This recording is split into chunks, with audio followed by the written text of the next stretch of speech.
Okay, I think we are live. Hello, everyone. Can you see me? Can you hear me?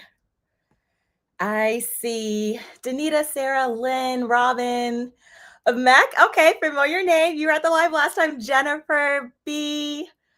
Uh, all right. Let me know, friends. Are you hearing me? Are you seeing me?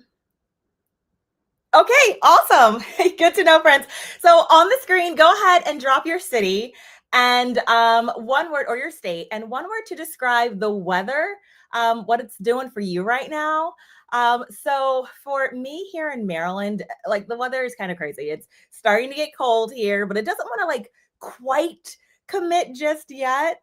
Oh, excellent. I'm seeing this. Perfect timing. Good evening. Hello, everyone. Okay. Wow, New York City, Kentucky? All right. Awesome. I'm going to be trying out some interactions throughout this video. And so, yeah, I've got lots of these kind of things that are going to be coming up. But I do want to go ahead and have an on-time start because y'all know once I start talking, like I just go and go.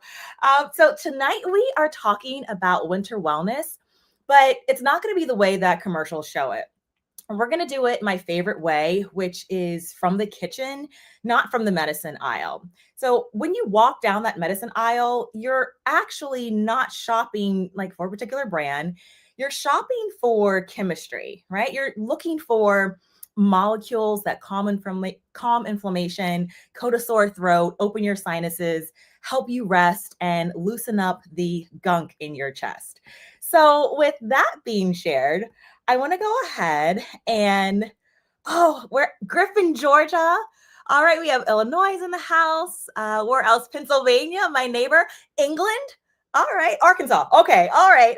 Let's see here. It is all over the place. I love this. Columbia, South Carolina. Cloudy day. All right, I see some hellos. Oh, a rose. I love that. Awesome, everyone. Okay, so let's go ahead and just do a check-in here. It is Friday night. So I just wanted to see where your energy level is kind of resting. So 1 to 4. Are you like, I'm basically a house plant? So you'll just type a 1 in the chat. 2, like you're saying, you know what? I can maybe fold the laundry if like the clothes are warm from the dryer. Are you a number 3? Like, honey, I just mopped the floor actually. Or number 4, I could organize my entire pantry right now. So just go ahead and type that in the chat. I'm interested to see kind of like where your energy is. The week started off kind of crazy. So here in Maryland, this past weekend, y'all, was supposed to be the Chesapeake Bay Bridge run. And I was looking forward to doing that. My brother was in town, my dad was in town, and we were going to do that. Y'all, they canceled it. So the week started off kind of like, a little bit disappointing with that. But you know what? It was a great work week. It was. Okay. Oh my goodness. You guys are like me. You're like, I'm basically a house plant. I love it. Somebody out there though was like, hey, Friday night isn't slowing me down. I love it. All right. Love it. Love it. Okay. We're going to go ahead and continue. And this just helps me to kind of frame the conversation for tonight. So what winter struggle do you deal with the most? Is it the sore throat, the aches and pains? Are you always cold? Is it congestion? And you can type a 1, 2, 3, or 4. And that will kind of let me see what the kind of most common issues that we're dealing with as we enter late fall and early winter here. Oh my goodness. All right. So while you all are going ahead and doing that, I'm going to go ahead and continue just to kind of share that the reason why I wanted to bring this live to you tonight is that, again, the wild part about things is that a lot of the compounds that you're looking for in the medicine aisle are quietly living in the foods that we're already cooking with.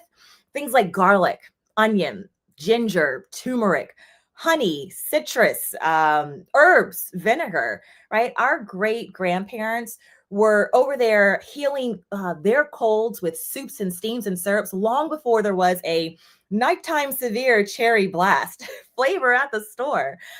So a quick note before we play like kitchen apothecary together.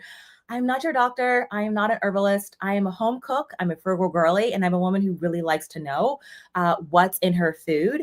So tonight isn't about a quick and fast cure, right? nothing should replace your prescriptions or medical advice that you're seeking, but these are time-tested comforts and supports. So I want you to think about these as your backup singers, so to speak. They just make the whole song better. They're not pretending to be the whole show, although for some you will find it to be things that you can replace that you may currently be buying. Oh, wow, this is interesting.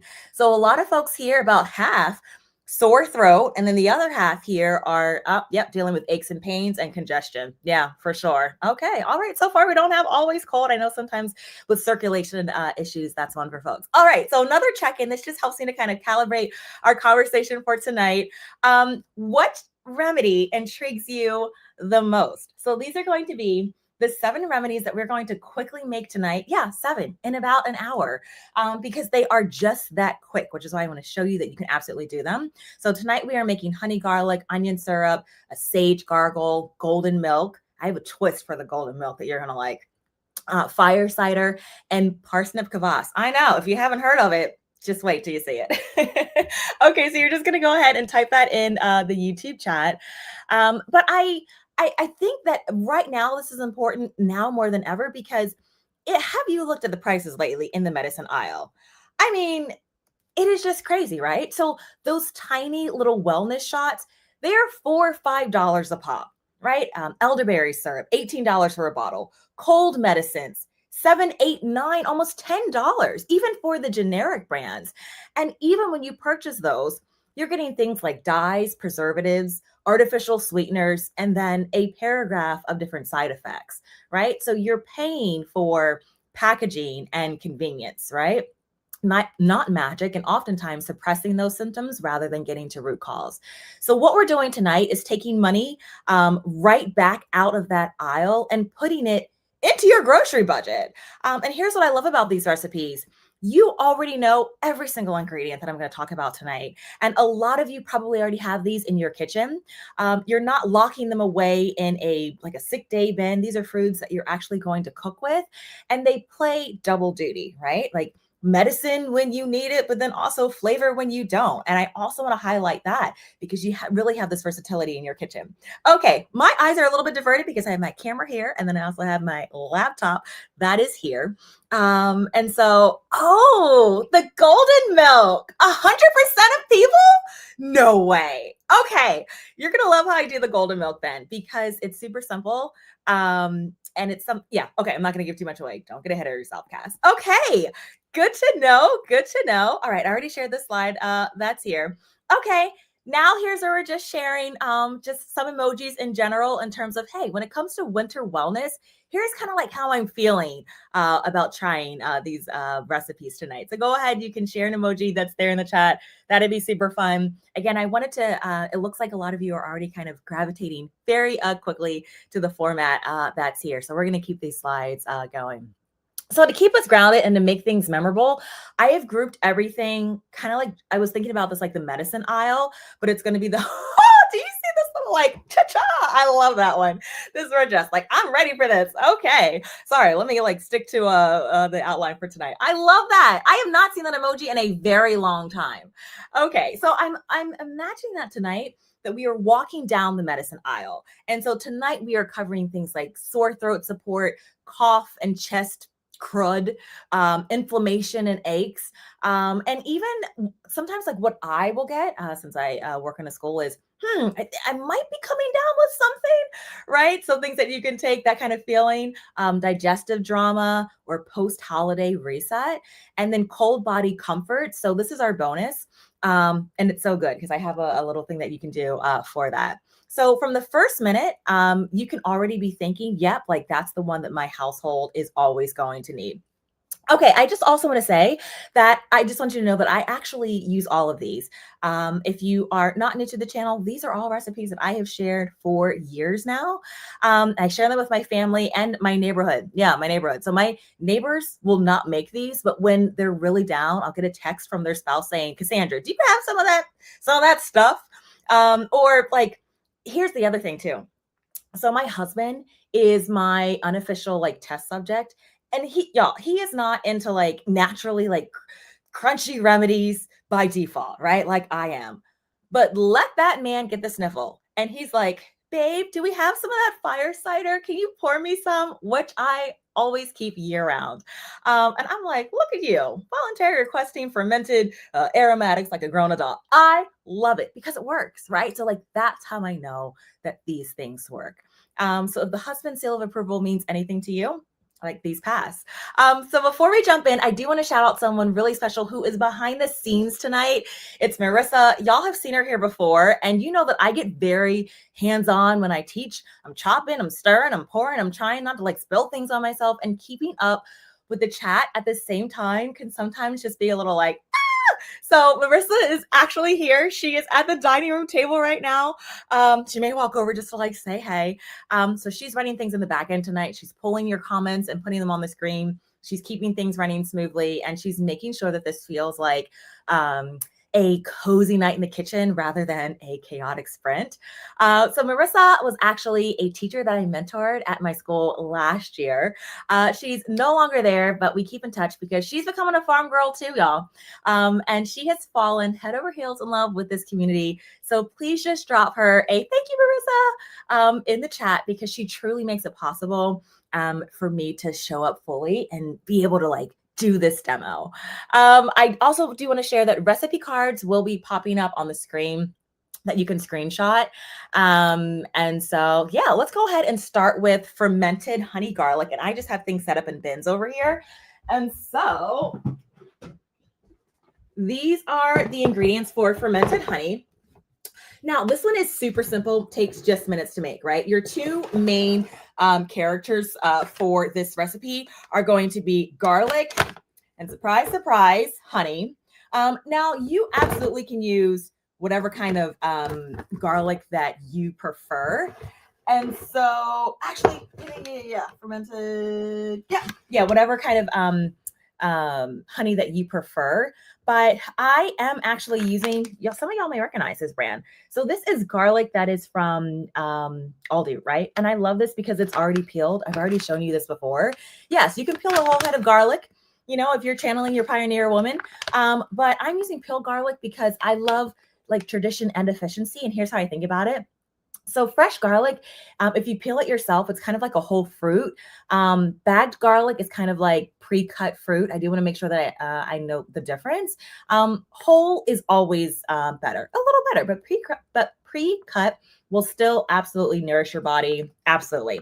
So if something like a $2 bag of peeled garlic saves you 15 minutes in your sanity, yes, absolutely. Grab the peeled garlic, especially from Aldi, because their prices are great. So what you're going to go ahead and do with this recipe, I'm just using a quart-sized jar for all of these recipes. That's what you're going to see on the recipe jar. So you're just going to take your garlic here, go ahead and pour it in a bag, and then actually... And this recipe is so delicious. So what I want you to know is that as I am filling this bag, I'm actually going to go ahead and stop at just above the neck here, because you're not trying to overflow things. So I'm going to add just a little bit more. Again, just above or just below the neck of the jar. Perfect, perfect, perfect. Boom. So we have the garlic that's in there. And then up next, I want to go ahead and show you, because I know you're going to ask. Oops. Okay. So this is the honey that I'm using. Okay. And so I'm using raw honey. This is from Aldi. Again, it's super affordable. And then I'm actually going to boost it with a couple of spoonfuls of the Manuka honey. And I really like doing this, because what you're going to notice about these two is that Manuka honey is like the heavyweight champion of honeys. It's incredibly concentrated. It is antimicrobial, but it also ain't cheap. Okay. It is not cheap. So this little jar was almost $10, right? But the Aldi version is a great middle ground. And if you don't have an Aldi near you, like, you know what store that you can go to that's going to give you a great price on like a generic brand. And then also you're going to get those medicinal compounds even if it doesn't say raw, because I was actually reading something that was sharing that there's this type of like index, especially if you're looking at like where it's sourced from in New Zealand, that is getting you like enough of those compounds where you don't need to like overpay necessarily for this. And so I am going to go ahead and combine these two honeys here. So I'm likely going to go ahead and use this whole jar. So we're just going to pour our honey over top. And then you may want to, as the bubbles are forming, have a chopstick on hand just to kind of release some of those air bubbles. And then as you pour, you just want to make sure, oh, this is just gorgeous. Who knew that medicine making was actually fun? Okay. Yeah, so we're just going to go ahead. Yeah. And you'll have to pour it a little bit at a time as the honey just starts to kind of go through your jars. Yeah, right there. Okay. And here's what's going to happen. So over the next couple of days, this honey, you can see that it has like a high viscosity right now. That's like the thickness, but it's actually going to get thinner and you're going to start to see like these little bubbles. And y'all, that is natural fermentation, right? It's like the jars are quietly fizzing with life. And so, yeah, you just want to make sure after you cover this with a lid that you just twist it open for a little bit, give a little bit of air. That's what's known as burping your jars. Or you can just go ahead and if you don't have those, like you're fine. You can just like burp it as you remember. It's not a serious ferment where it's gonna, get crazy on you. All right. Now here's another thing too. We all know that no honey in any form for babies over 1. And then another question I feel like I might get asked is if your garlic starts to turn blue or green, you don't have to panic at all. I'm going to stop here and then get ready to pour in some of my Manuka honey. But yeah, if your garlic is turning blue or green, don't immediately panic. So that's just a reaction between like the sulfur compounds in garlic and then the trace minerals that are in the honey. You can see how much a little bit darker the Manuka honey is. Yeah, we're going to go ahead and pour that in. All right. And so, yeah, that color may look a little wild, but it's harmless. And actually, it's kind of pretty if you have your green garlic that's in there. All right. So this is just going to go ahead. I'm going to wait for this to come down, but I'll keep talking about this remedy here. And so this is where I want you to stop thinking like, oh, food is punishment, right? Because what you can do with this, y'all, look at this. Oh my goodness, it's so gorgeous. So what you can do with this is you can take a spoonful of honey, like straight. Oh, here's a big old bubble. Yeah, that's just popping here. Yeah, you can take a big spoonful of honey just straight. You can chop a clove and then whisk it into a salad dressing. You can drizzle the honey over roasted carrots or chicken. Oh, that's so good. You can even stir it into tea, like after the tea cools a bit. Oh my goodness, it is so good. And so again, I don't want you to just necessarily think about as you're making any of these remedies that, oh, I'm only using these if and when I feel this. No, take it apart or take it as part of like your overall wellness routine and also fold it into your existing culinary routine. Honey garlic is delicious. Okay, it is absolutely delicious. It's like having a little jar of superfood that just sits like in your medicine cabinet. It also just like wants to become dinner. Now, the dosage really kind of depends, but from what I personally do and what I've read, that for adults, you can take like 1 clove or 1 spoonful of honey when you're feeling like you're coming down with something. You can also do that a couple of times a day for like a few days in a row, sometimes what I do. So I want to ask the chat, have you made honey garlic before? And would you eat a clove, or are you a person that's like, oh, I think I'm just going to stick with the honey, Cassandra? Go ahead and let me know on that one. And so, yeah, y'all, like this is absolutely it for that. And I'm going to go ahead and see if we have any questions that are popping up for folks. I'm going to go ahead and make sure that I can see my screen. Okay. Let me see here. Oh, okay. Marissa, do we have any questions here? I feel like I may be. Okay. Let's see here. Okay. Okay. I'm sorry, friends. Hold on. There's something going on with my screen. I may have like hit something where I am not seeing the questions. It's okay. It's okay. Hold on. Let me look at some things here on my screen. Okay. Okay, friends. I think it's okay. I will. Have I clicked something? Okay, we're good. So I do see one question here, and it says here, I made garlic onion honey syrup. How long can I keep it in the fridge? The garlic onion honey syrup is a homemade cold remedy. Yeah, absolutely. So you can store homemade honey, onion, garlic, like in the refrigerator. Most of the time, you're going to see with the cookbooks and online and blogs that I've seen about 1 month, as long as it was made with fresh ingredients. And you also want to make sure that things are like kept airtight in a jar. You always, and here's the thing that, like, when it is starting to go bad, if you see mold or bubbling, or, oh, sorry, y'all.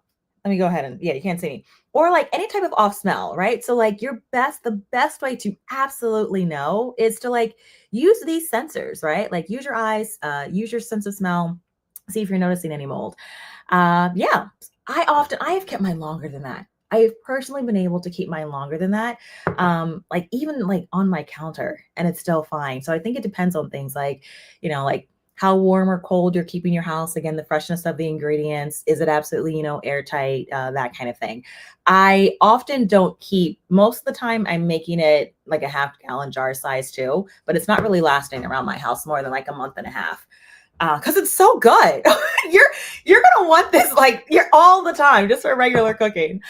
Okay, so we had another question. How long does it take does fermented garlic last? Again, typically fermented garlic that is stored in the fridge can last you at least 12 months or longer. I've got to shout out the channel, the Fermented Homestead with Anna. She is like a fermentista for sure.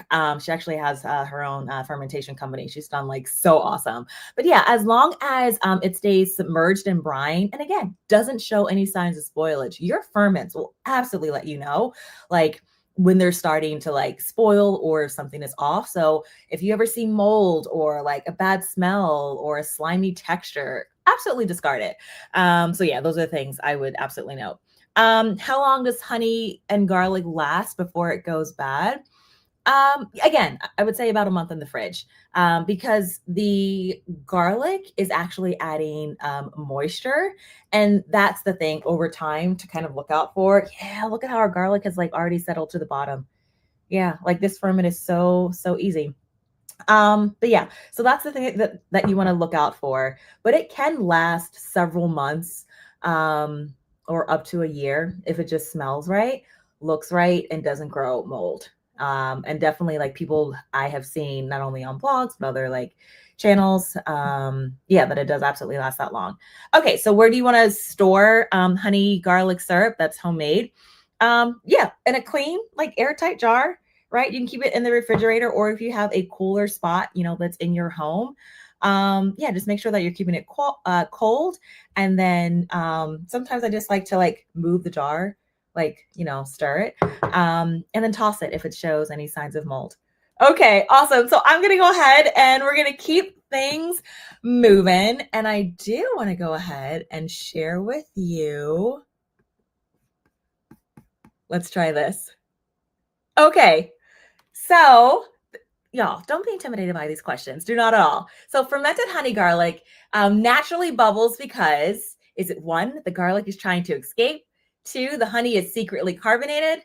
Three, the garlic and honey are fermenting and releasing tiny gases? Or four, your jar has cracked? So go ahead if you are so inclined to share this. So this is an excellent remedy for sore throats. It really helps with, oh, okay. Wow, look at y'all, 86%. Okay. Yes, you're absolutely right. So yeah, they're fermenting and they're releasing tiny gases, right? That is the natural process of fermentation. Nicely done, friends. Nicely done. So what I'm just doing now is I'm going to go ahead, I'm going to place a cap here right on my honey garlic. And then, yeah, I'm going to make sure that for the next couple of days, and it's going to start to release its liquid. Like, this is it. This is it. I'll go ahead and just write on here, like when I made it, but like, this is not going to last too long. Oh, you know what you actually can do? Drafts. And I had some herbs here, like right in front of me. So I will go ahead, if you want to boost like the compounds that are here, it's okay. I have some other recipes for this. You can also add like herbs into this recipe as well that are really good for like respiratory. Things like your rosemary, your thyme. It also adds like wonderful flavorings. You also don't have to, but I have done that before. When I make this for my dad, he loves to have that in his batch. Okay, so we're gonna go ahead and I'm going to cap this honey here. And now we're going to go ahead and we're going to move into our next recipe, which is going to be, oh, this one is so great. This is going to be our onion syrup. Let me go ahead and grab my cutting board.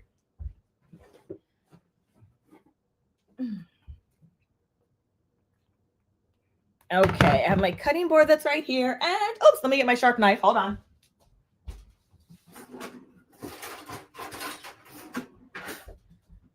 Okay, and this one is so great. So I've got a couple of onions that are here.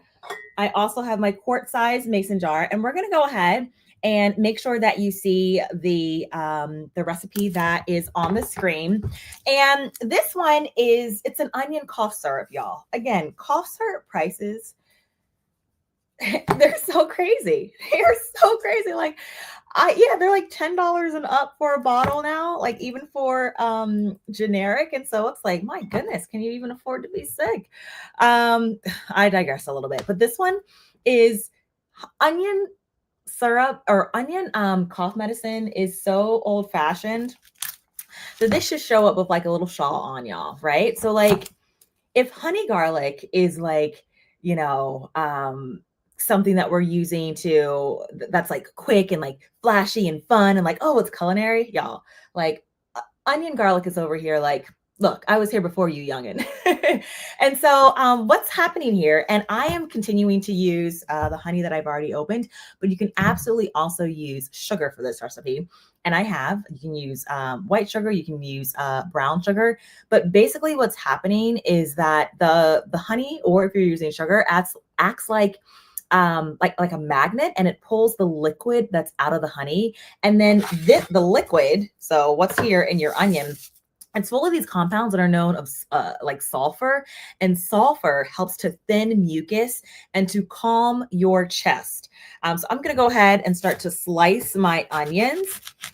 Oh, another note. So I like to use, as you can see here, both red and yellow onions together, because yellow is kind of like your workhorse. It's classic, it's potent, it's dependable. But then red onion is really going to bring out that pretty pink color and extra antioxidants. So these two together are like the duo that you didn't know you needed. I think sometimes we're stuck on like, oh, like only use, like one particular ingredient. Like, no, like most of the time, I think we're all cooking with red or yellow onions. So for this recipe, yeah, absolutely go ahead and use both. And so, yes, you can use either honey, raw honey, regular honey, or plain sugar. You have, a preference.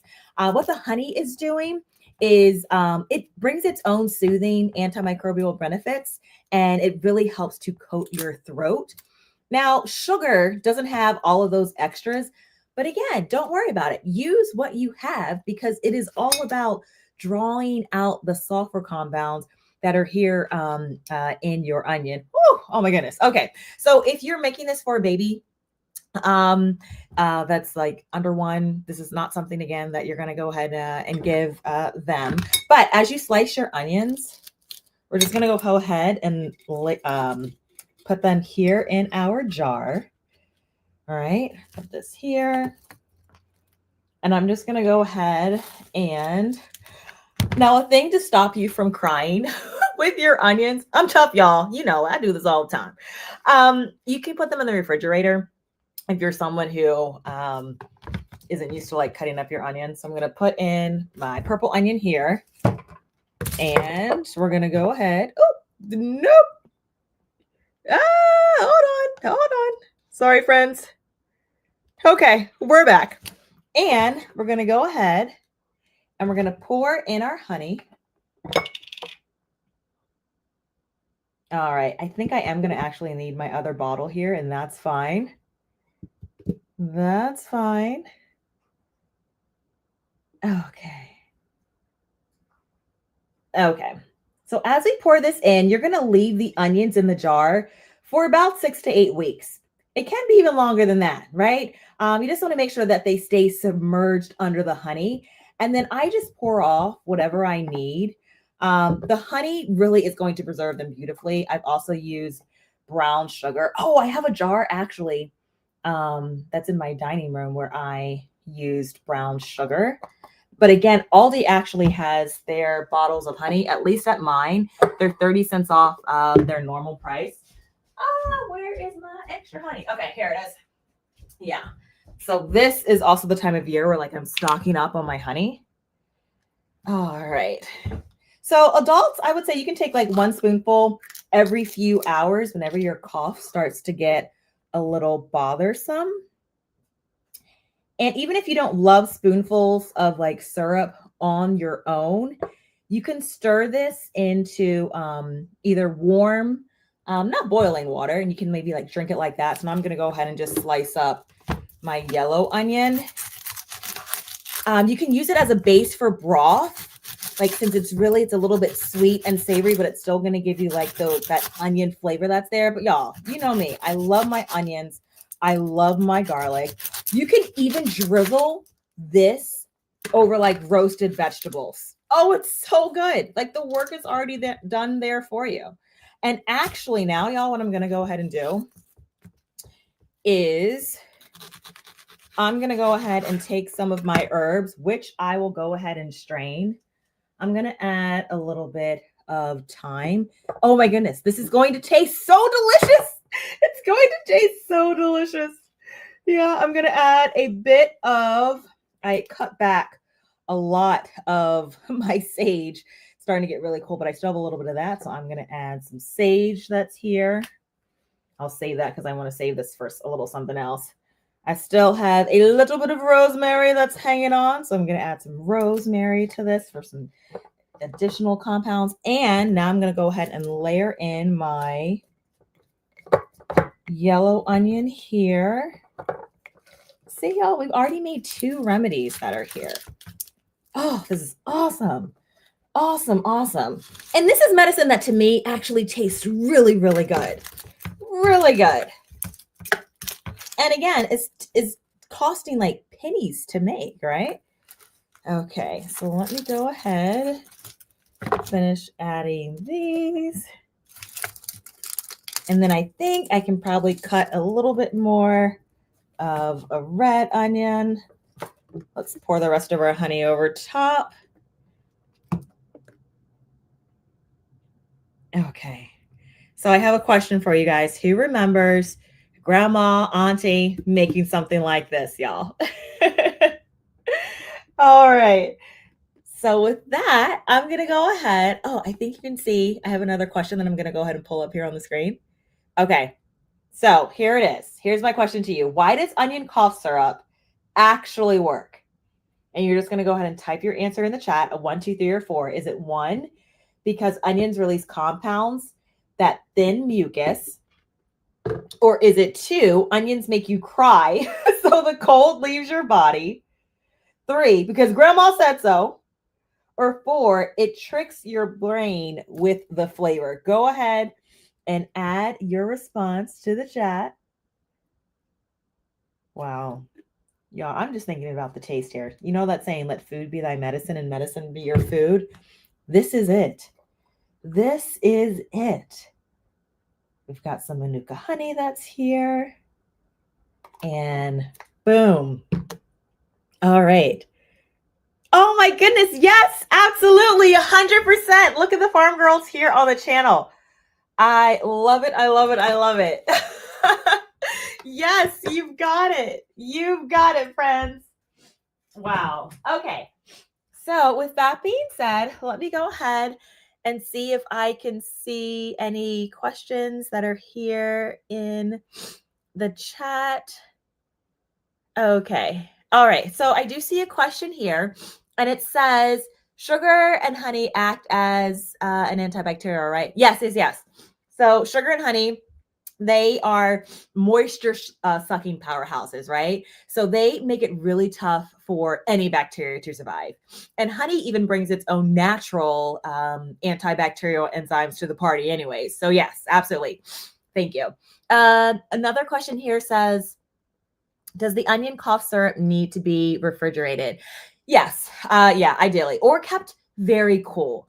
So I would say here, like I have kept my cough syrups just in our lower floor. Like it's cooler down there. So this time of the year, I have left it not refrigerated, but you want to make sure that it is kept cool.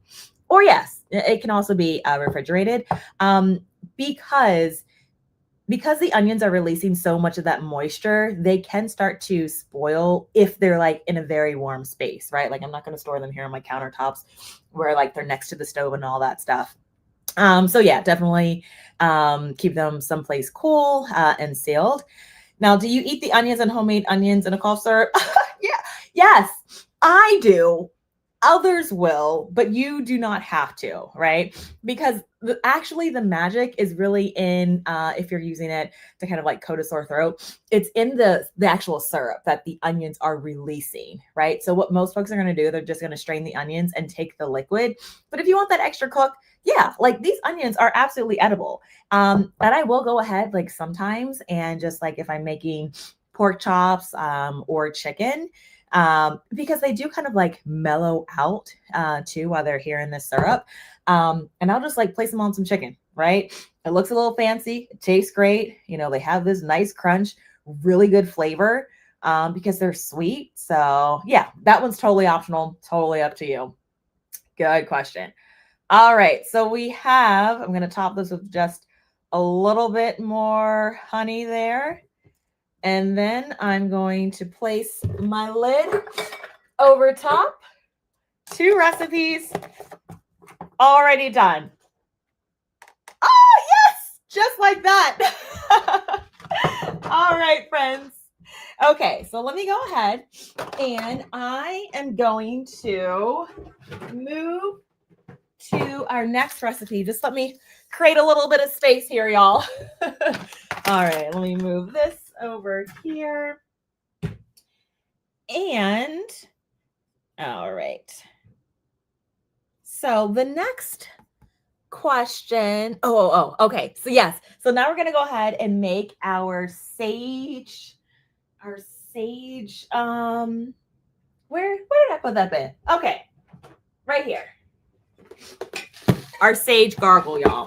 So this one is another great recipe that I know that you are absolutely going to love. It's super simple. Yeah. Okay. Here's the little jar that I had for this one. Okay. So I think a reason that you're going to love this one is even when you're looking for like the sore throats. For me, especially when I go back to school, that is kind of what kicks in first. It's like that sore throat. I'm like, oh no. And if you've ever really had like an inflamed throat, it's just absolutely the worst. Oh my goodness. So like I love this recipe for when you're like, okay, I'm not all the way like sick, but something feels like it's brewing. And that's absolutely where this sage and salt gargle really starts to come in. It is not glamorous at all, but it is absolutely effective. And so what I kind of want you to think about is now my sage right now is kind of like dying back a little bit, but that's okay because all summer I have been able to like freeze dry the sage. Sorry, y'all. That's Thor. Yeah, his dad's gonna be coming home here in a little bit, so you might hear him act a little crazy. So he probably hears something. Anyways, so you want to think of sage. I do have some fresh sage that's here, but you want to think of sage as the herb that tightens and tones. Yeah, the tightens and tones. So when your throat is starting to feel, like puffy or swampy, or like you've been yelling at, a game, sage is like the friend who says, okay, let's come in and like firm this up. And then salt is going to be like the balancer. It's going to draw out extra fluid from your swollen tissues, and it really helps to just like clean up the area.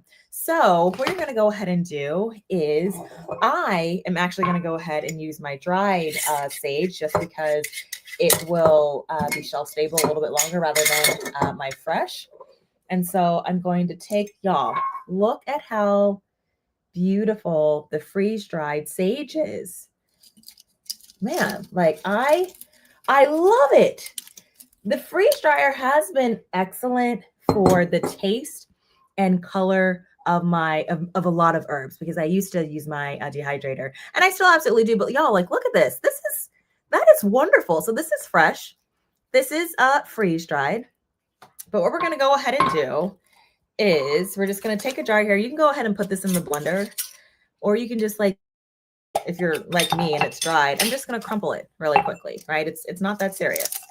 Okay, so I'm just going to go ahead and crinkle this here. You can also use like your mortar and pestle if you have that too. But I'm just going to go ahead. It's so fragile, and use my hands. All right, but we have our sage in here. Oh, and it smells amazing. Oh, it's sage. Yes, like I just love that sage smell, don't you? Oh, there's just something about it. Something about it. Okay. All right. So what I'm going to go back and do, though, I do want to use my blender so that I can take these stems and blend those up too. Like, you do not need to waste those either. Okay, but I'm omitting them now because I'm just crushing this by hand. Okay. All right. So we're just going to go ahead, crush up your herbs. Okay. And it's equal parts. So it's half and half, right? That's what we're doing, no matter what size you're making. All right. And then I'm going to go ahead and add in my Redmond's real salt. And it's fine to eyeball it. Again, it's like half and half. Yep. Okay. We're going to go ahead here and shake it up here. All right. Now, I would say for this, I like making this particular remedy with dried sage. And then, like, because if you do it like this, it's basically going to last for forever, right? If it's in an airtight container. But if you're using like fresh sage leaves and blending them with salt, that mix is more like a paste. You want to keep it in your fridge, and it will last about like a week, right? But I like doing this because I'm going to make it, and then I just kind of want to be done with it. And then this is how I really get utility out of my dried herbs this time of year. So yeah, y'all, again, not glamorous, but sage really works. It really, really works. So you want to gargle with this mix for about 20 to 30 seconds, 2 to 3 times a day, whenever your throat starts acting up. And it's going to be, you don't have to buy like the Listerine, which is also pricey, has other chemicals in there that we don't know what it is. This is so much, it's even more soothing, right? Also, you're not swallowing this. Do not swallow this. This is strictly a like swish and spit situation. Yeah, so we've already made our third medicine. And so I have another question for you that's here. Let me see if I can go ahead and pull this up here. Okay, here's the question. What makes sage such a powerhouse in a gargle? Is it 1, sage is secretly mint? 2, sage helps tighten and dry inflamed throat tissue? 3, it changes your voice pitch? Or 4, it tricks your taste buds?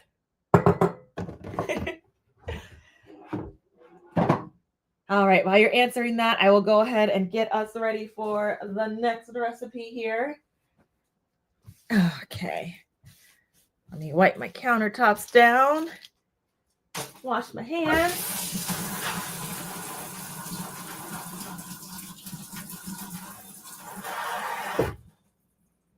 Okay, let me see what our answers are. Can you all see my slide? Maybe not. I don't know. Oh, resume. Sorry. Okay, I just saw that. It froze on me. Okay. Oh, now I see it. Oh, fantastic. 100%. Sage helps tighten inflamed throat tissue. Yes. Excellent, friends. Perfect. Exactly. Okay. So now we're going to go ahead and move on to our golden milk paste. You're absolutely going to love this one. So this is probably a nighttime ritual that you have heard that a lot of people use with good reason, including myself. Not every night, but the way that I store it like this has really helped it become just easier to make and do.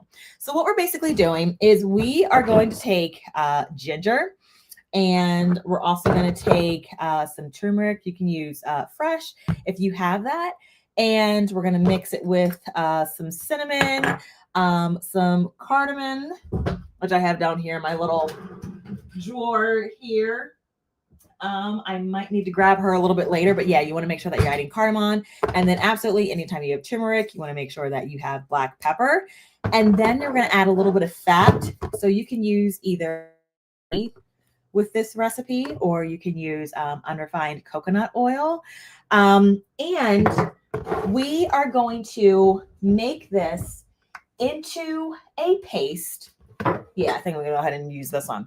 Yeah, but we're going to go ahead and make this into a paste. And it's going to be like super easy for then you to just take this and plop it into milk. So that way you're not always gathering like all your ingredients every single time you want to have golden milk. That's the hack, right? Like that's the hack. And this just stays like right in the refrigerator. You're going to love it. So I'm going to go ahead and grab my blender to show you this because it comes together so quickly. And I'm also just going to go ahead and turn my back burner over here on low. Okay. I don't know that you see me cook with this pan too much, but y'all, this was a thrift store find that I found. It's like ceramic. I never even heard of this brand, but I was like, this is something that's really, really good. Y'all, I found this for like $8 at the thrift store. And you know that you can use it on your stovetop if it says like flame on the bottom. It's by Emile Henry. I think this says France here, but let me know. Have y'all heard of this before? I'm certain that you've seen this like soul little red pan back here, but I love this little pan just as an alternative to my cast iron. It's the only other pan that I have that isn't really cast iron. No, I have one little other small one that my mom likes to use. Okay, let me go ahead, get my blender. All right.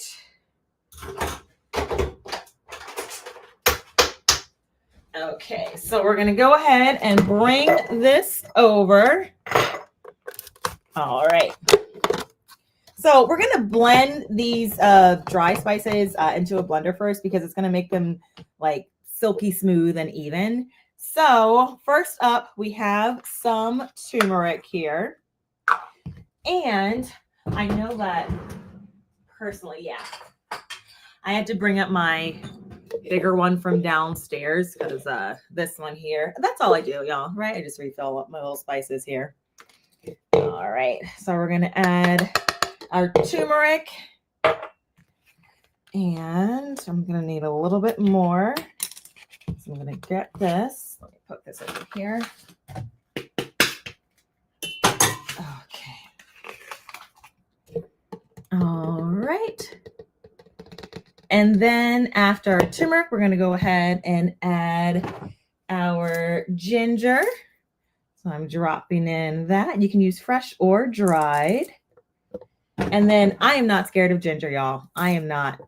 Not at all. So here's our ginger. Okay. And then we're next going to add our cinnamon. And you can use cinnamon sticks or, oh, good. Okay. Here's some of my cloves that are here. And then, so Ceylon cinnamon is ideally what we want to go ahead and use.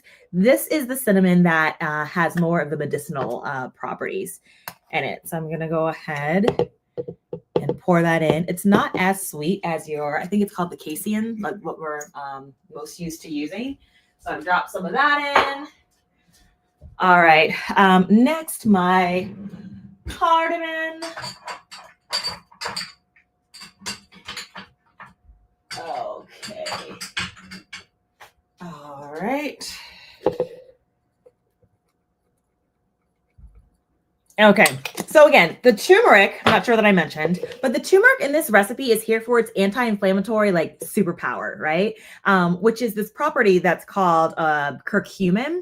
And then the ginger and the cinnamon are going to bring that warmth, and they're really going to help with circulation. Now you always have to have black pepper anytime you're using, oops, just dropped my little lid here. So I'm going to go ahead and just grind in some black peppercorns that are here. And so black pepper and fat help your body to actually absorb the curcumin. So they're like ride sharing, right? Like it's taking the curcumin, the pepper is taking the curcumin where it needs to go in your body. All right. So I'm going to go ahead and we're going to blend this up. Okay. And I'm going to go ahead, and you have the option here to use whatever carrier fat that you want to use. They offer different, like it really doesn't matter in terms of, it's just like the taste preference. So I'm going to go with coconut this time. The ghee is just, it makes it extremely rich. If you like that, that's fine, right? If you don't prefer like the overall taste of coconut oil, ghee is going to be perfect for this. I've used both interchangeably. So then we're going to go ahead, we're making basically a paste with this, is I just have this on low, and we're going to take a good portion of our coconut oil and put this in the pan just to melt it. I need a real spoon, which I have over here. Okay. Okay. All right. So we're going to go ahead and have that coconut oil melt in my pan. Sorry, y'all. This is about to be loud. I'm so sorry. I try to remember to turn things down, but I'm going to blend up my ginger that's in here. Okay.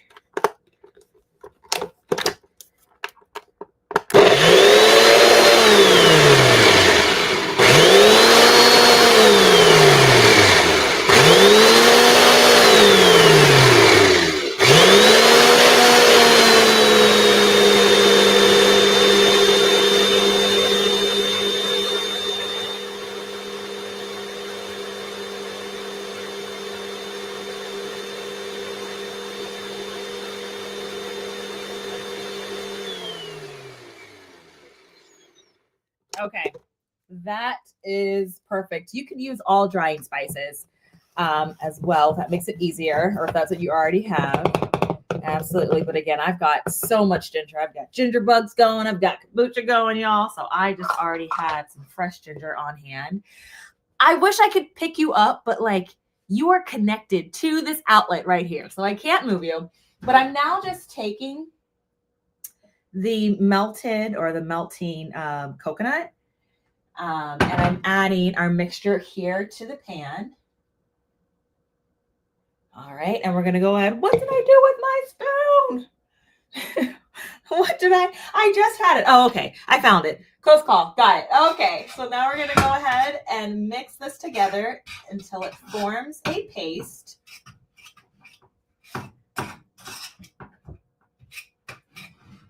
All right. So that will likely need maybe just another minute or so. I have that heat that is on low.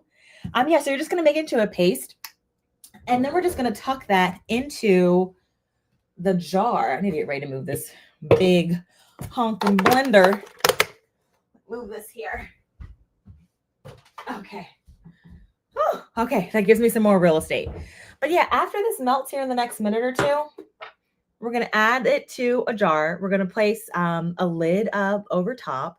And then we're just going to tuck it into the fridge. And I like this idea because instead of pulling out, as I mentioned earlier, 5 jars of spices every night and making a mess, you just do the work once. And then anytime you want golden milk, you're just going to heat your milk either in the fridge or on the stove, right? And stir in a spoonful of your paste, maybe some honey if that's what you want to do.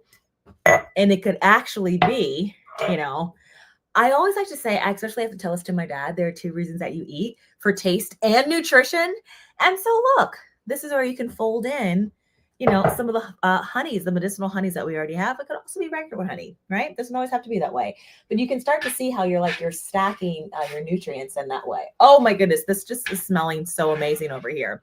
So yeah, you do that routine, and in 15 minutes, you're absolutely done. You have your golden milk. It's super simple.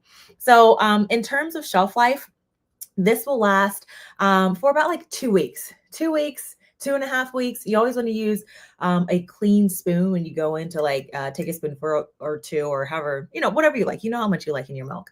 That way you're not like introducing anything funky into your turmeric mix. And yeah, like you're going to love this. Yeah, it's ready. It's ready just like that. Okay. Yeah, essentially. I still have 2 little chunks that are in here. Hold on. I just lost my spoon. Oh gosh. I just lost my spoon.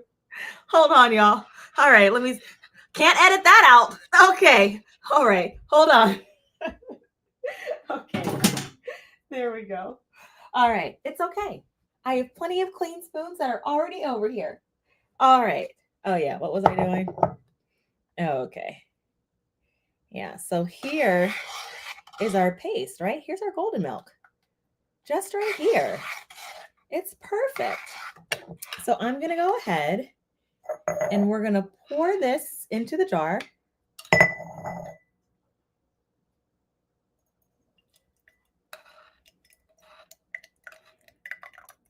All right. Oh my goodness. Wow, this smells so good.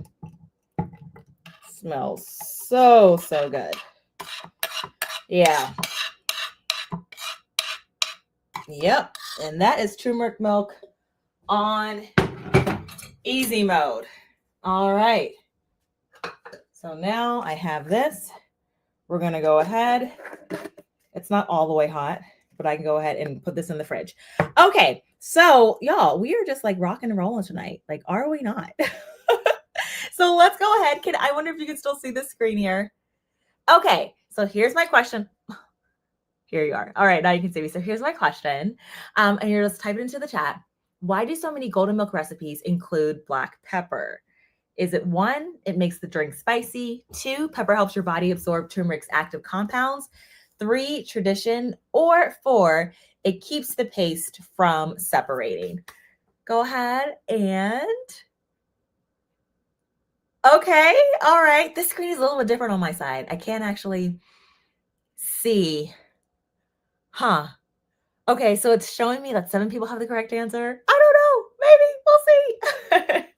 But yes, you're absolutely going to love this. So let me go ahead and answer some of the questions that I see popping up as folks are responding. But the question that we have here is what is golden milk paste used for? Oh, yeah. Sorry, I didn't mention that. So golden milk is used as a cozy anti-inflammatory a remedy that you can stir into warm milk. Also tea to help soothe inflammation in your body. For sure. It is excellent at attacking inflammation, supporting immunity, and then calming your body.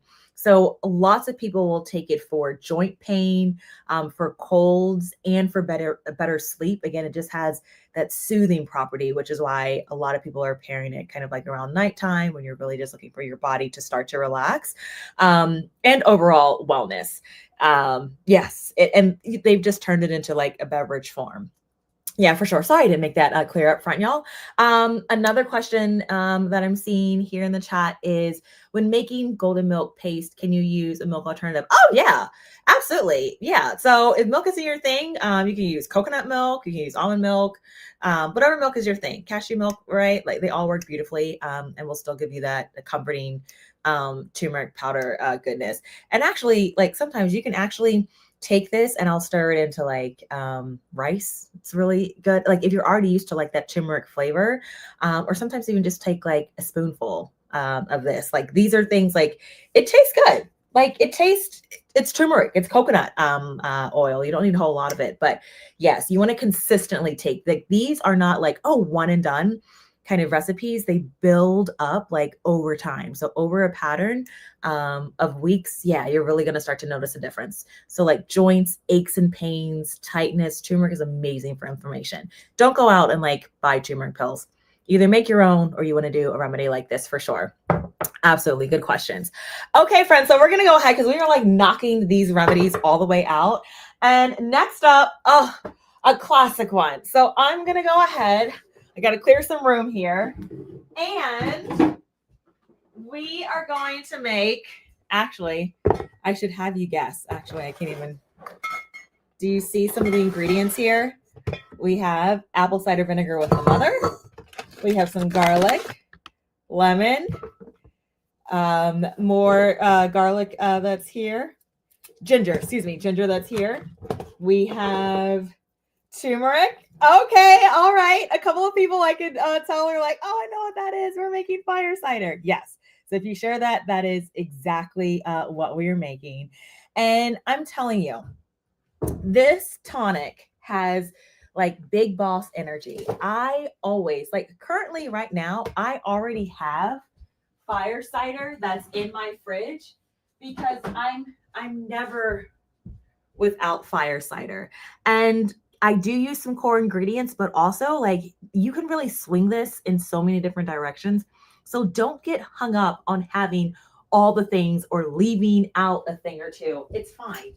It is fine. There are some heavy hitters that you want to include, and we'll go over that. But even the recipe that I'm showing you, I'm certain is a variation off of likely how you do it. And that is absolutely fine.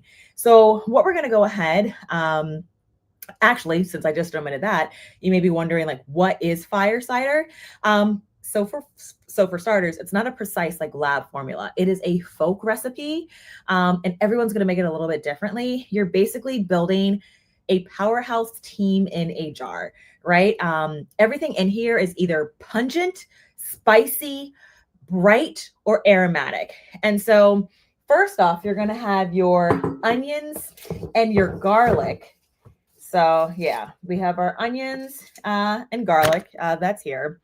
And so these two together are going to support, they're very pungent. And so pungent flavors are providing immune support. And then you're going to have ginger and turmeric. And these two are going to be excellent for like warmth and circulation.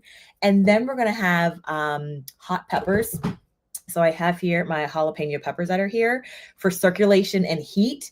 And then you can also add a little bit of honey.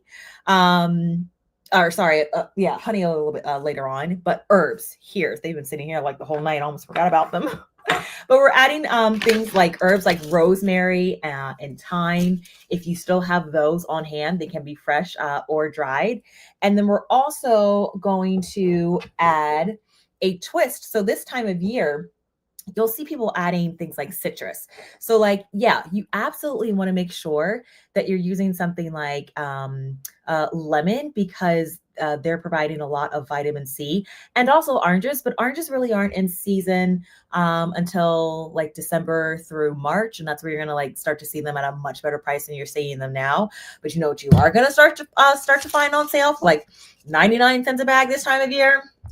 Cranberries. Yes. So I'm absolutely going to use cranberries in this recipe because they are loaded with antioxidants and different flavonoids that are in here, also high in vitamin C. And so switching it out, it also creates a beautiful looking jar. So that's where I'm saying like at this particular point, and what I'll also do is as I make my jar full of my fire cider, I was not able to find fresh horseradish. It's like that sometimes around here. The jar that I have in there has horseradish in it. That's fine. You know why? Because I will sometimes start to make a jar of fire cider and I'll build it like over time. As long as things stay like submerged, you're absolutely fine. So don't be afraid to just go ahead and get started with what you have, which is what I'm doing. So with that being said, I'm going to go ahead and we're just going to slice everything up. I'm running out of countertop space. Slide over, Ben. Okay. All right.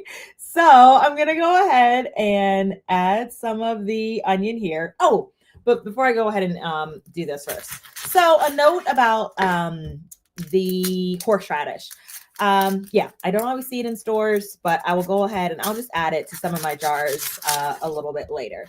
But then after we cut everything up, we're just going to submerge it in the apple cider vinegar. Now, here is one thing that is helpful to know. You're going to want to, it is best to take these ingredients. Oh yeah, I want to use this.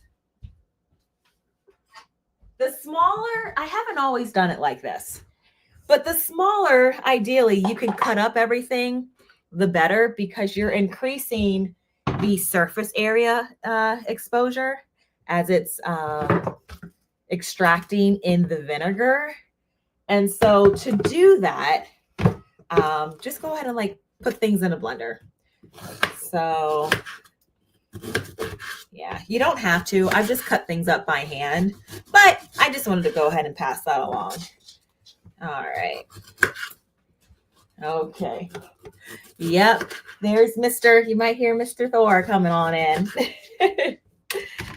All right. So I'm going to go ahead and add the ginger to the blender. I'm also going to go ahead and add some of my jalapeno peppers. Yep, even with the seeds in here, and the hotter the better. This thing will put some hair on your chest, as they say, but totally worth it. You just want to take it like a shot, and you got to commit.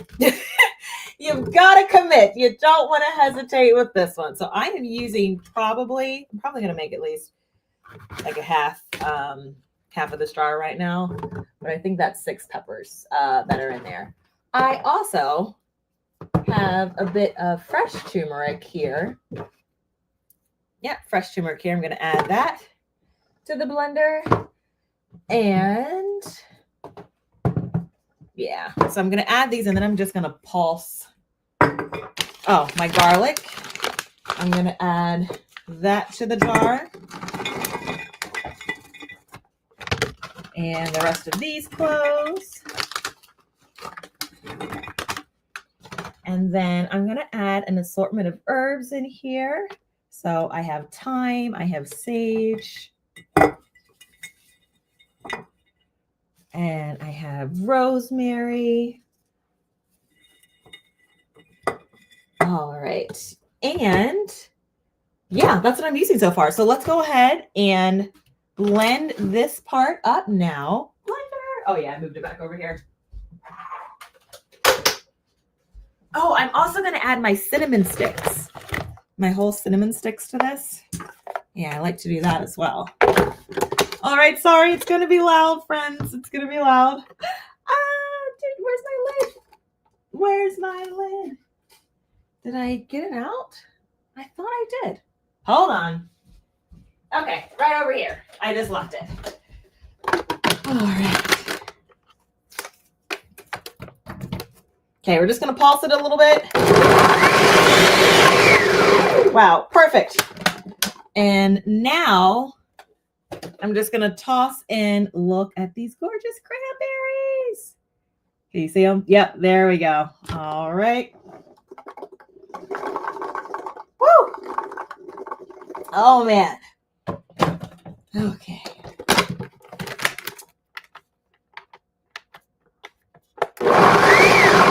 Yep, that's it. That's all you need to do. Okay. And we're going to go ahead and add these to the jar.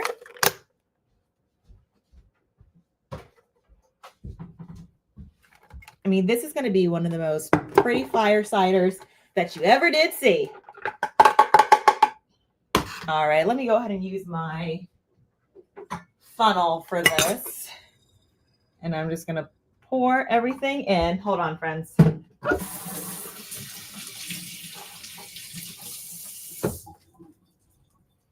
Just want to wash my hands quickly.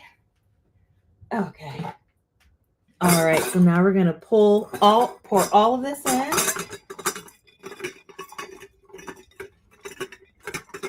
Wow, I said half, but you know what? I really am cramming it in here.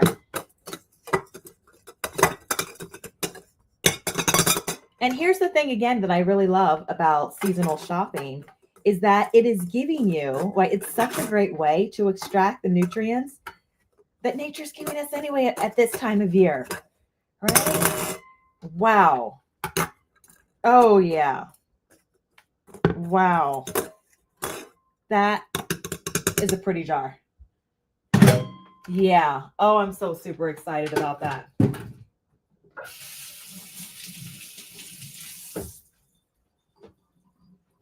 Boom. Just like that.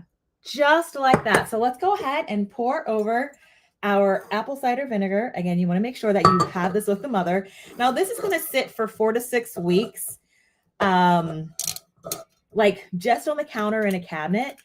And then just remember from time to time to give it a little bit of a shake when you remember.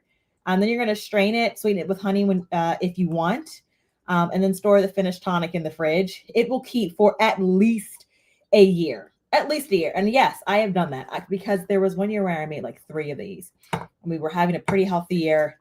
And yeah, I didn't touch the other one. Like it was back there, but it was there when we needed it, right? Like you want this stuff ready before you need it. Yeah, so this is something that you want to take when someone at work is coughing on you, or you just start to feel that first kind of like, like in your throat. You know exactly what I mean. This is it, the fire cider. You want to get it like the first course of action, right? And so again, you can either take this as a tiny shot straight. That's how we do it. Or you can dilute it in water if you're new to it, but you got to commit. Just swallow it, y'all. It does its thing. Another thing to do is to use it in salad dressing as a base, or even drizzle this over roasted potatoes or your greens, or like add a splash to your bone broth, right? Or your chicken stock. It's absolutely there and, you know, ready for you. Okay. So again, these are things that are not living inside of a sick bin, right? Like they are meant to show up still in very real meals. Okay, so I'm going to go ahead and place a lid over top, and we've got our second batch of fire cider. Wow. Oh, I'm so excited. The fall cranberry edition. Okay, friends. Wow. And just like this, we're moving on to, this is our last food recipe, but then I've got another, a quick little project that I wanted to share with you that I really love doing this time of year. It's also just great for gifts. It's really economical. Oh, do I have another question here for you? Let's see here. I think I do. Oh, huh. Okay. I'm not sure about this slide. I wanted to try it, but I wasn't sure. Okay, so let's go ahead with this question. So why do we add all of these pungent, spicy ingredients to the fire cider? Is it 1, to grow hair on your chest, 2, to clear your sinuses and support circulation, 3, it looks pretty in a jar, or 2, to make you sneeze? So while you're voting with that, I will go ahead and clear off some countertop space here. Okay, I don't need this one. I'm going to take this over here. Okay. That's there. Okay.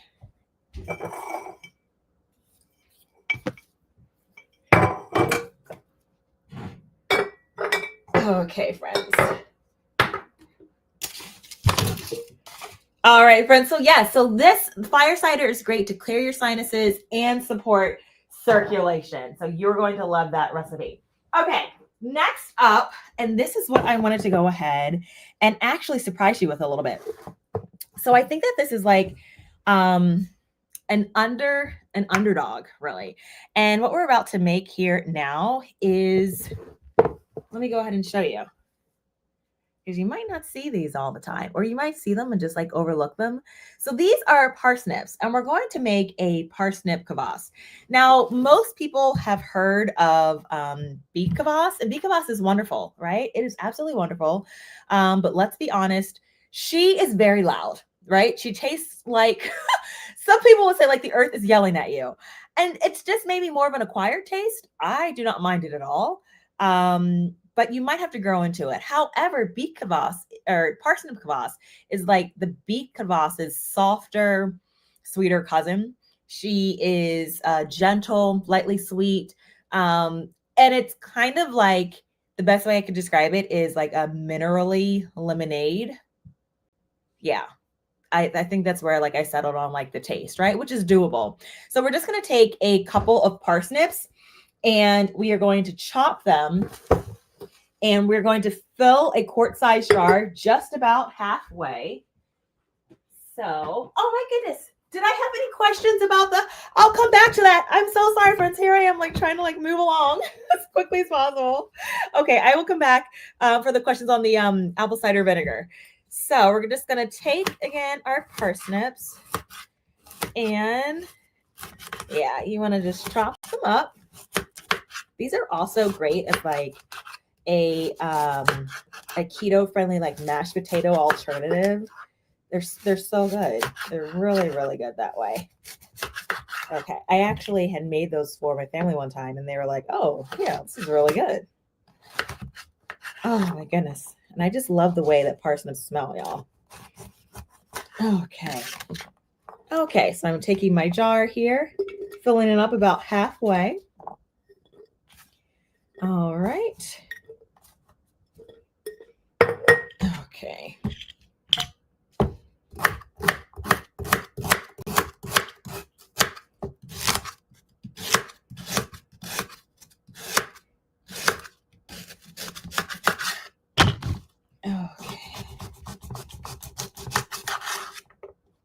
Has anyone heard of Parsnip Kvass? Let me know if you have before, if you've tried it, if you would agree with how I just described it. I don't know. Maybe that's just like my taste buds, but I think that's a good way to describe it. All right. I have these other little pieces here that I've cut off. And then I think I'll just do one more. So then after this, what we're going to do is we're going to sprinkle about a teaspoon of sea salt over top of this. All right, so we have our half jar here. Now we're going to sprinkle half teaspoon of sea salt in there. So I'm just going to go ahead and eyeball it there. Okay, and then we're going to top with filtered water. So I'm just going to go over to my Berkey that's right here on the counter. And you're going to fill it with filtered water to the shoulders here. Okay, so you want to leave about 1 to 2 inches of headspace, and a lid is going to go on loosely. So let me go ahead and fill it with water.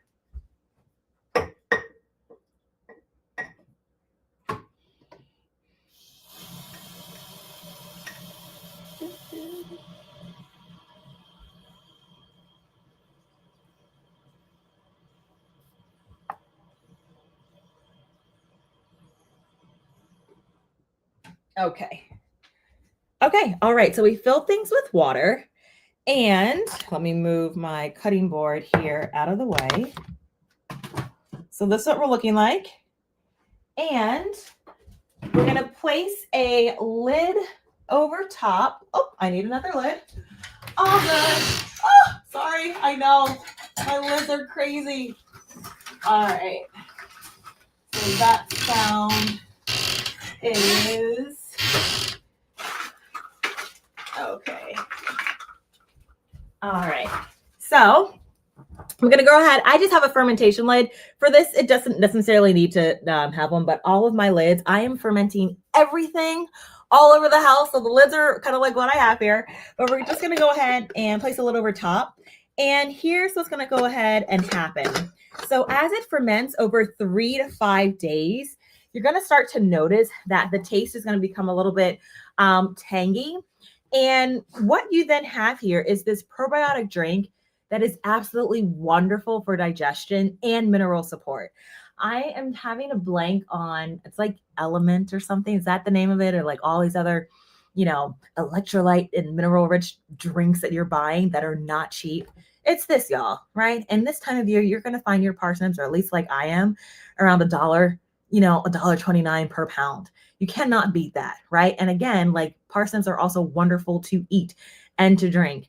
And you're really going to appreciate this as we enter into this time of year where we're just eating like heavier foods, right? It is perfect. This is perfect after a holiday meal. So if your stomach is ever like, oh man, what was that? After Thanksgiving, just a few ounces of this before or even after your meals is going to be lovely. Yeah, so if beet kvass just feels too intense, either for you or for your family, really give parsnip kvass a chance, right? It is a great, I like to say that there are certain recipes, kind of like the fermented mayo, that are like gateway ferments. This is a gateway ferment that you're going to love. Um, excuse me, it's still beneficial, but it's just much more approachable. So what we're going to go ahead and do, because this is a ferment, is we're just going to let this sit at room temperature until it starts to smell, that smell just like a little bit tangy and the flavor has shifted, right? So go ahead and make sure you have like that baseline smell. And that usually is going to take like anywhere between 3 to 5 days. And that range is there because it depends on like the temperature of your kitchen, the water that you're using. And then you're going to pop it in the fridge and yeah, drink it over the next 2 to 3 weeks. So yes, this is beet kvass. Parsnip kvass. You're absolutely going to love it as a beet alternative. All right, friends, let's go ahead. I'm going to go ahead and circle back to the chat to see if there were any questions that I did miss, because yes, there were.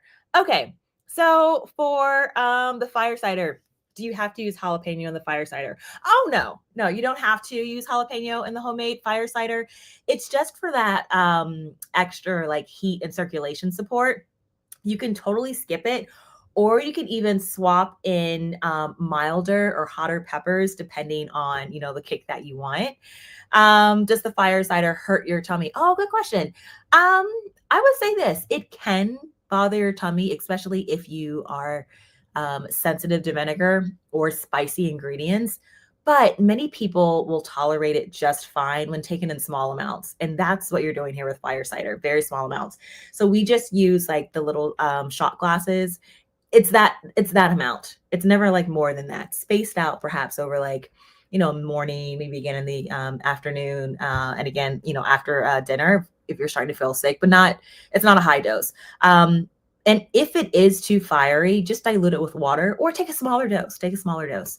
Another question that we had was, if you make fire cider and forget about it, how long does it last? Oh, it's so forgiving. At least a year, right? And that is because it is vinegar based, right? So it will last a year or even longer, as long as it's in a cool, dark spot or kept in your fridge, right? That's where I keep mine. There's always at least like a jar or two of fire cider there. Again, as long as there's no mold or funky smell or weird film. I've never seen that happen with my fire cider. When you open it, it's still good to go ahead and strain and use. And here's the thing, I don't even strain the items that are like in there half the time. I don't. Okay. All right. Okay. So we had another question do I have a question here for parsnip kvass? Maybe I didn't. Okay. That's okay. Oh, I'm showing you my next one. Okay, wait. So parsnip kvass, I do see one question here. What is it used for? So it is this time of year, like your body is craving ferments. And so it is a gut loving probiotic drink that is supporting digestion, and it is nourishing your microbiome, right? And that's going to help the body to like gently detox. It's basically this bubbly, earthy, again, very mineral rich tonic that people are sipping for like better digestion and energy and overall wellness. That's how I would put it. Yeah, excellent. Good question for sure. Okay, friends. So the last thing that I wanted to leave you off with, and there may be still a couple more questions, which is fine, is, where is it? So this time of year, sometimes when you're dealing with like different other like aches or pains, and I know that like you probably have a heating pad. I do, you may have an electric blanket that you're using, but sometimes if you need to be like mobile and you're moving around and maybe you've got some stiffness in your neck or shoulders or just anywhere else on your body, something that I have really started to really like to make over the past couple of years, and this is something that my Nana used to do all of the time, but she would make a rice sock warmer, and I love these, right? Or, well, in my case, it's like a pantyhose warmer, which is what she would use them for if you had, stockings that, have a run in them. But because, and I like this because like the stretch of the pantyhose, people can also like use a sock. It's perfect to like just drape over your neck or your shoulders. And what this is filled with, I'm not going to open it here because I do have a good like grip on it, but it's just filled with white rice. So I was able to get 3 pounds of white rice for $2.50. And do you know those little those patches that you can like stick on your body? I forget what you call them. It's not like icy hot or anything like that. But like, oh my goodness, those are expensive. And only 3 come in a box. Only 3 come in a box. And if you're dealing with like a, muscle strain or soreness or, just from whatever, even just having like a sit down job or you pulled something or whatever else, like it's just not affordable. But you know what really works? And I love this as a comfort is a rice sock because rice holds heat very, very well. It warms up quickly in the microwave. So normally I just pop this in the microwave for like 2.5 minutes, not even more than that, because then it's like super hot, and I'm waiting for the thing to cool down, right? So it's going to warm up very quickly in the microwave, and then it releases heat slowly and gently. It is exactly like a reusable homemade heating pad. And I like it that sometimes if I'm like really, strained or like sitting and sometimes a little hunched, and I'm like sitting in that position like for too long, sometimes editing a video, right? But I can just put this around my neck or like gardening, whatever else it is. Oh, you know what? Driving, long drive. So when I'm driving 95 from here to Florida, like just being in that position for a long period of time, like now, like I just grab this, I heat it up before I go. And it just helps to like release some of that tension. But this is just so nice. You can also use things like barley, flaxseed, cherry pits. Yeah, I've seen all these people use those. But I just like using rice because it is the cheapest and it is very easy to find. And so you're just filling it, your sock, your pantyhose. You can get fancy if you have fabric. You can sew yourself, a little whatever size you want it to be. But about, a half to like 2/3 full with rice, and then just like tie a knot in it.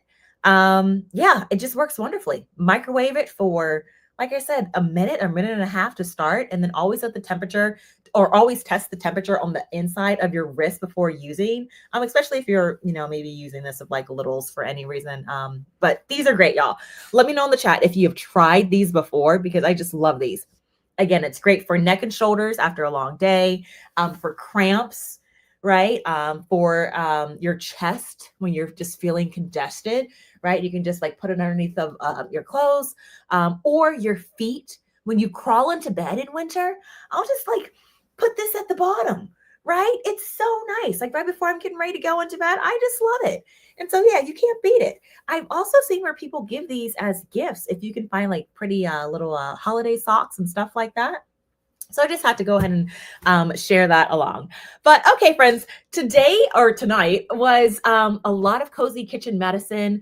I'll take a few more questions in the chat, and we'll go through anything that you're wondering about, substitutions, kid-friendly twig storage, all of those things. But the best thing is that these are all old-fashioned food-based supports. They're meant to sit alongside, whatever you're currently doing, to help you get through your aches, your pains, in an affordable way that has been proven for generations. So just to recap tonight we made the fermented honey garlic for sore throats and immune support. I think my husband snuck in. I didn't even hear him. Hey, babe. Babe. Okay, he might be in the restroom. But we also made onion cough syrup for chest and crud cough. We made the sage gargle for a sandpaper throat. We made golden milk paste for aches, inflammation, and sleep. Fire cider for that, I think I'm catching something kind of feeling. And then Parsnip Kvass for digestion and like just post-holiday reset. So if you really love this kind of cozy, practical, let's actually use what's in our kitchen. This is exactly the kind of thing that I do inside of the Dinner's Done dispatch.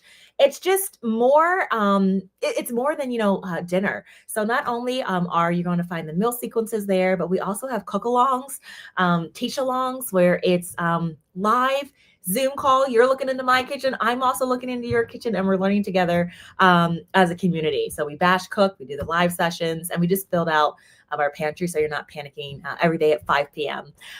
So I'll have that information posted if you're interested in checking out the Dinner's Done dispatch. And if you are loving tonight's energy, I just want to say thank you for sticking around with some of the tech. The tech was actually great.